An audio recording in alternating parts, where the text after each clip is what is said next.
All right, y'all, it's the neighborhood Alki Pops, your favorite TikTok yapper, and I'm here with Ceara, the owner of Four Pilates with the Speakeasy Podcast, and I just wanted to sit down with one of the black-owned business owners and one of the most actually, this is the most popular Pilates studio in the city, in my opinion. Oh, good. I love that.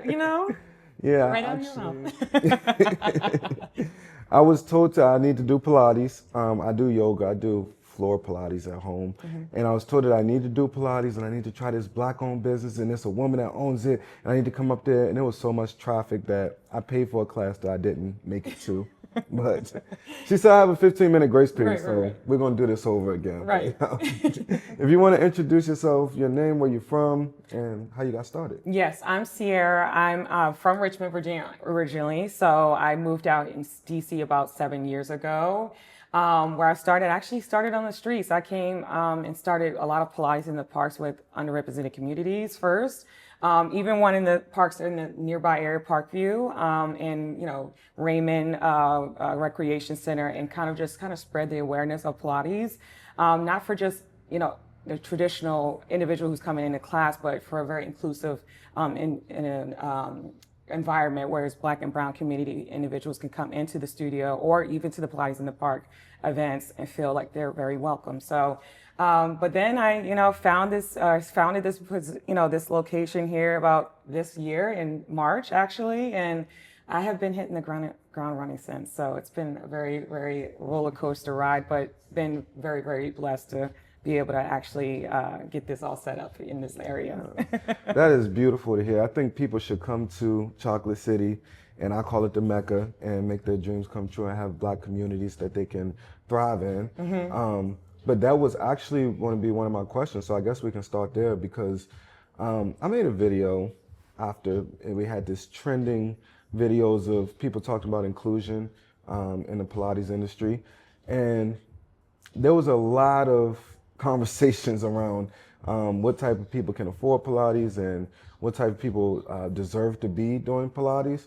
So if you could just walk me through not just the inclusion in Pilates now, but how it started and how we got here from the beginning of Pilates. Well, honestly, it came from a very hurt place. So basically, when I was going through COVID, like most people, I actually was trying to find fitness and find my therapy in it. And I could not, just like that time, everybody was in the gym, right? So everybody was in the gym. People were just holding up machines.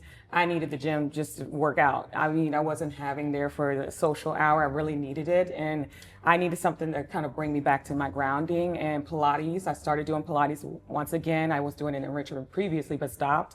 And it bring me back to me finding my inner self. And that's why I really started. And then I started looking in the room I was in Pilates classes, didn't see anyone who looked like me. So starting there, I actually decided that day, because of my personality being very confident, being able to kind of be a girl's girl or even a girl's guy for anyone.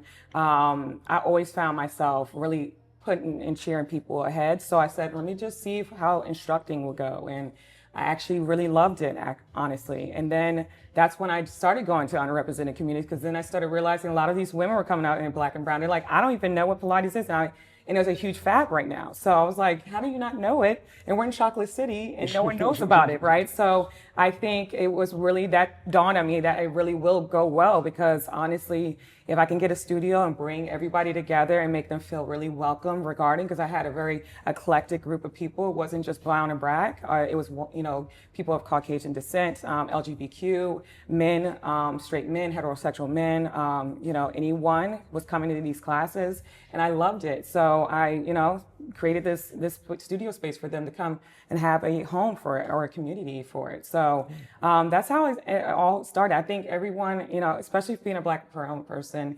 you really flourish when you find that hurt and you mold something really beautiful out of it. So, and this was that for me. So, yeah. Do you still have programs that you do like outside of your studio where you're kind of getting people more engaged into the Pilates world that are probably kind of oblivious to it? Yes, honestly. This year we did events like going out and talking to Black Ebony Fit Weekend and kind of fitting our schedule and talking about our studio there. I took a few classes. I brought some of these great designers who are athleisure wear into my studio space to help community individuals in the community who have Black-owned businesses and bringing their items into my store so they can, or to my storefront so that they can be a little bit more attracted into this studio and, their clientele, right? So that's one thing. And then we obviously have events where we do Pilates in the park still. We did one just this week, or not this week, this summer, in Edgewood, which is a newer area. And we were out there, doing it with the kids. My assistant was there, honestly. And it was really fun to kind of showcase for Mayor Bauer, and then obviously showcasing the neighborhood with this new park that they had. So we definitely stay involved in the community. That's something that I do not want to get rid of, because a lot of the studios stay with, studio owners, they stay within the studio and they don't broaden their reach after that. They like to make the money in the studio. But I mean, that's why I love being in the community, to kind of keep on continue to help out our community and also bringing the people in as well. So that's cool. And with that, I know it takes about 10,000 hours, is it, to become an instructor? No, it's about, depending on what studio you go to. Sometimes, or not studio, but program you end up taking up, because some studios will have about maybe 800 hours here, or some places will require 300 hours for just mat. Or, one of these really prominent locations like in New York, they might actually require about 1,000 or 2,000 hours of instructor hours. So, and it gets really in depth too. So it just really depends which certification you end up going through. So, yeah. Do you have anything coming up or anything you're doing right now that maybe can help some younger women become instructors, or not even just women, but younger people just become instructors? Or do you have any classes that you would help them get through that? Well, honestly, we don't hold those classes there because we don't have anyone currently in certification, instructor certification. But what we have helped with is being able to bridge the gap for finding their hours. So, for instance, if an instructor reaches out to us and say that they need to gain more hours, they just reach out to us and say, hey, can I come in and watch a class? And we do it free of cost for them to watch a class.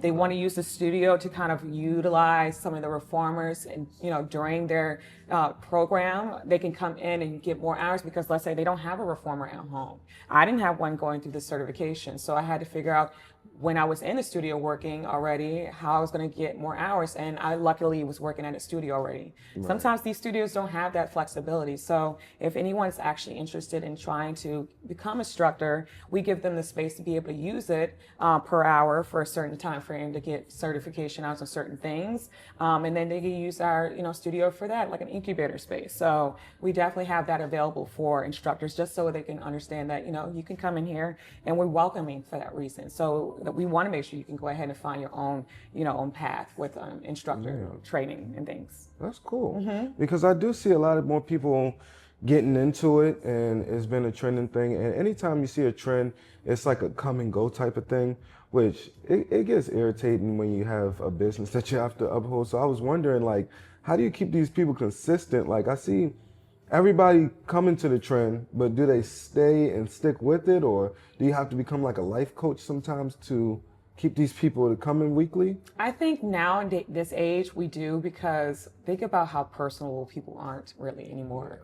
That connection with people might not be happening. So I think if you really want to grow a really successful business, you got to put the elbow grease in and actually go ahead and work on getting people back in. There's slow seasons. I mean, there's always something going on.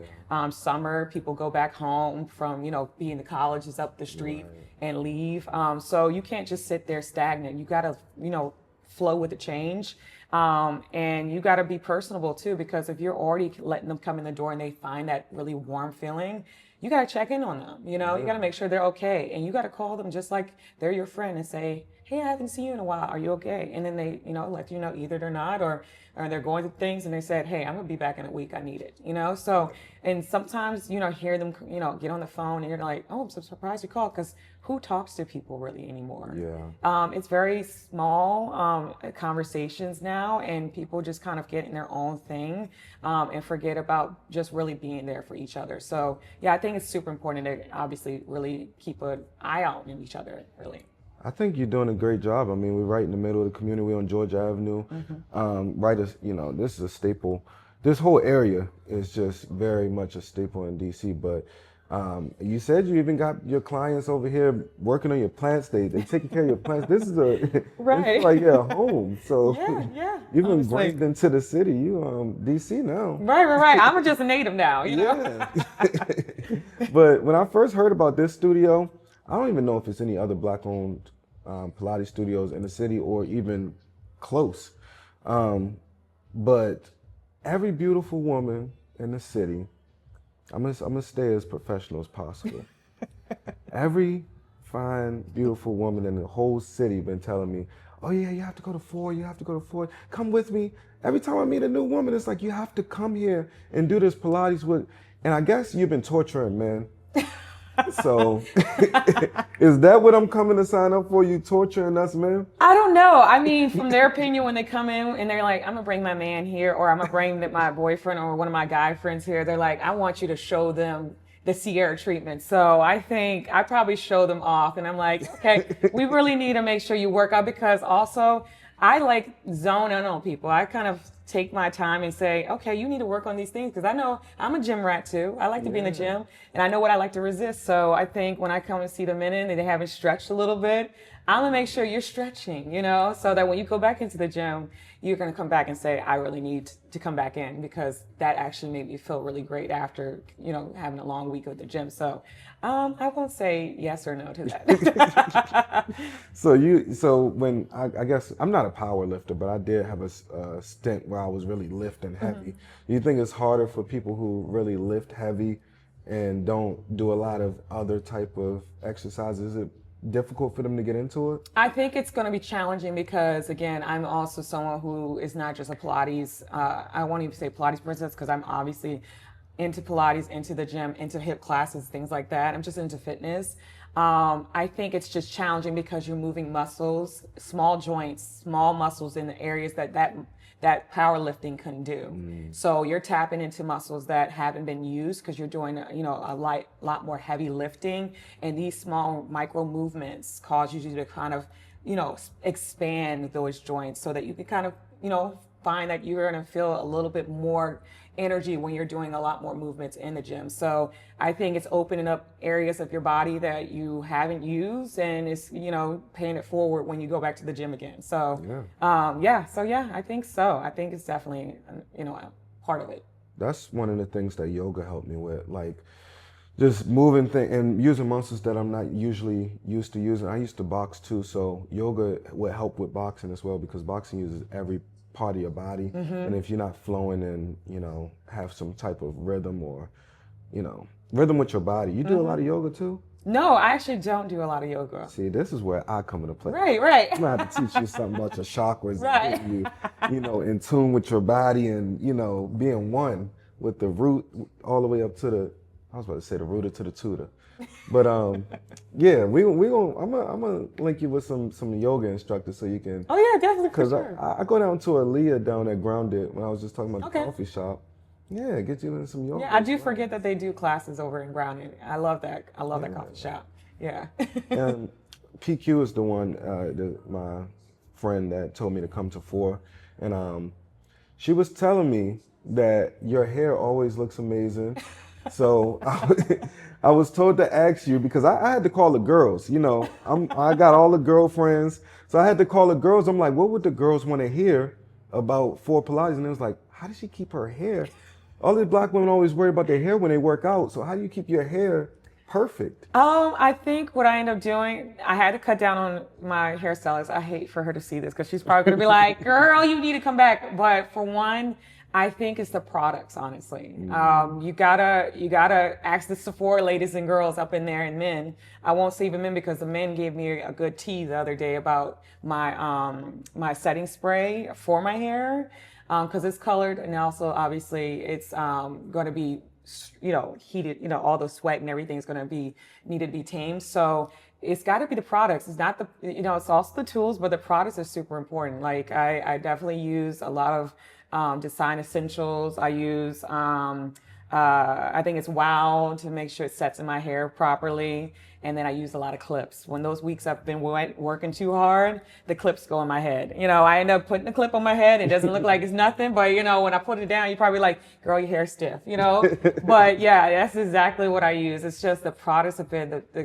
godsend, honestly. One last thing I do want to add, my favorite product right now is called Ambar. I think that's the brand, and oh my God, it's good when I have one of those oily days because I have oily hair, and it just sets in right, so it looks like I just washed my hair. It's a dry shampoo, and I'm like, thank God. And it's good for Black women because a lot of Black women can't use dry shampoo, so definitely use a dry shampoo from Ambar. Okay. We about this close to muting the name of products until they pay us, but we're gonna let that slide. We're gonna let that slide because we need to get paid. Right. Do you do a lot of sweating on the reformers? You do, depending on what class you're in. So, for instance, it's also how are you listening to cues and things like that. Sometimes you're rushing through it, you're not even gonna get this, all the sweat out of your body because you're not really feeling all of the energy through each movement you're doing. But people be sweating in here, honestly. That's why we're giving out towels for our, honestly, the previous month for a Black breast cancer month. So people do sweat quite a bit because they're working out, honestly, when you start going to intermediate and advanced classes. Do you have any stories of like any transformations? Do you see a lot of people coming in here and seeing it? Because everybody thinks you're going to transform in 6 weeks. Like, I see people thinking they're going to go. They say, oh, I go to Pilates once a week, so I'm going to have abs in like 6 weeks. How long does it take to actually see the transformation? If you're really consistent for about a month and you do not just one is not going to do anything. You go home, you do whatever you're doing, and then you come back, and then it's the same thing all over again. Pilates is a lot more like form-based, and then also it's obviously engaging muscles that you need to, use to move all the time. So it's something that when you're doing one class, you go home, you start slouching down, you just, messed all the form up that you created in Pilates. So you need to go ahead and consistently stay at least 2 days out of the week. And then I always say a month is probably going to find some type of difference because you're going to see yourself, walking taller. Your posture's great, your chest is open because you're consistently staying that way all through class. And you're realizing these things when you're walking around town. You realize these things when you're sitting in your chair. And then when you're saying, why my shoulder hurts, Ceara, in class, how much are you slouching all day? And you're like, I do it a lot. And I'm like, so you can tell that I don't do Pilates just because I was sitting over here. Yeah, I'm already, look at you, you're slouching. I'm over here sitting like this, But yeah, you definitely got to consistently stay. That's for all fitness, honestly. All fitness is super important to consistently stay active. But yeah, Pilates is definitely something that you have to go ahead and consistently do for at least a month and some change to really see that difference. And then when you're starting to see the difference in beginners classes, then you go to intermediate, you start seeing muscles develop. So it's definitely more movement, more classes, and more levels, and not staying in the one class level would really help you a lot more. And what are the different, because somebody told me one time there's different types of Pilates, and I don't know the different forms and the different teachings and stuff. And somebody said, La Gris? I said, yeah, I know La Gratona, the tequila. And it was like, no, the type of Pilates. So what's the different types of? One thing about Pilates, Joseph Pilates, who created Pilates, which was a male, he actually did it for people who were hospitalized and to get them from being bedridden. So one thing, there was always one Pilates method starting off. And he has principles behind it. But then once he passed, he really didn't provide a book of everything. So people who was his prodigies consistently stayed with the method that he provided. And then once they realized they didn't have any trademarking on anything, so a lot more people wanted to have a lot of that involvement in Pilates, and they started making their own methods, so it didn't seem like Joseph Pilates' method. So they started creating classical Pilates, contemporary Pilates, started doing the Pilates that you're speaking of. They obviously, the chair, Wanda, everything that's going on in Pilates. So there's a lot of methods, and then there might be new ones in the future because they don't want to be consistent to that one. So it's a growing industry. It's a growing industry, and then people want to find a fab to make sure they're the first ones to do whatever it is that they're doing, and start telling people like, this is what this is, and it's way different from this, and then people want to get involved in that, right? So I think I like doing classical Pilates. I like doing contemporary because I came out from doing contemporary. And I keep it like short and simple. I just want to make sure people find good health through what we're doing, and cutting the cord on all the other stuff and the noise out there, and just keeping it simple so people have an idea of what we're doing and why we're doing it. So I heard that one of the first persons to expand was a Black woman, right? Yes. Her actual name is Katie Grant, and I actually have her quote in the back right there on the neon sign.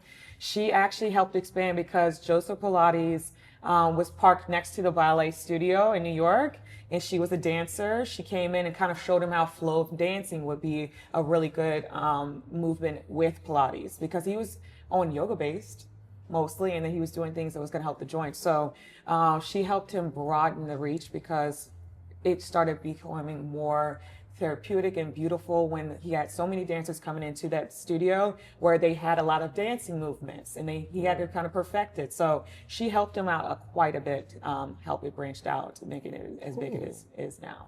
I love that. That's cool, because they always erase certain parts of the history of things. So and then you got it hanging up in here. Yeah. This is a nice studio. It feels like home. Right. It really feels like if you grew up in DC or this area, and you always have like somebody's grandmother house or somebody, like it feels like you in somebody's grandmother house with the way the air flows. I don't know, it feels cozy. Yes, I love coziness. I'm all about warmth and everything. So yeah, for sure. Do you like the area up here? Like, do you live in the area? Do you? I do. I live not too far. I live up the street in Petworth. So it's about a 6-minute drive, and I love the area. Honestly, I told myself if I had to get a house, which I speak it into existence, it would be in Petworth, because it's just, when I moved out there, everything felt really warm. I mean, they celebrate little, birthday parties in a huge sermon circle. They do Halloween, like trunk or treats, but in the circles, and the neighborhood's just buzzing all the time. I watch people in the morning go to, call your mother's bagels over there, when it's 6 and 7 o'clock in the morning, kind of just watch it while I'm talking to everybody in the class. And the neighbors obviously come into the studio, and every last one of them have been such a beautiful, beautiful individual. So I think I love the area, obviously, for that reason. The community is just such a sweet community. So I have to keep it here. I'm gonna have to keep it in this area, honestly. Do you collaborate with other business owners down here? Yeah, actually, I've actually worked with, posting some of our flyers in the coffee shop called, what is it called over there? I can't even remember what it's called, but it's called Doubles Up the Streets. I've talked to Sweat DC a few times. I've actually put some of my flyers in the apartment buildings in this area. So definitely not collabed with a lot of the things in this area, but, work with them. Obviously, put my business into the restaurant across the street and, use them for catering, things like that. I've always been super into like giving back, I'm hoping that it pays me forward, but I'm not looking for it at the end of the day too as well. Community is big in DC. It's a small town, really. Big city, small town is with, the vibes here. So I think just collaborating, especially being a Black woman, and collaborating with all of the other Black business owners, the restaurants, especially people getting more into just exercise and fitness, because it's something in DC is big. So you see everybody's fit here, but just getting it expanded around the world is hard because, well, just in other parts of America, because I go down to the South and you talk about exercise and they look at you like you uppity or something sometimes. So do you see yourself expanding, like not even just, maybe in different areas of the country, but even expanding in different locations here?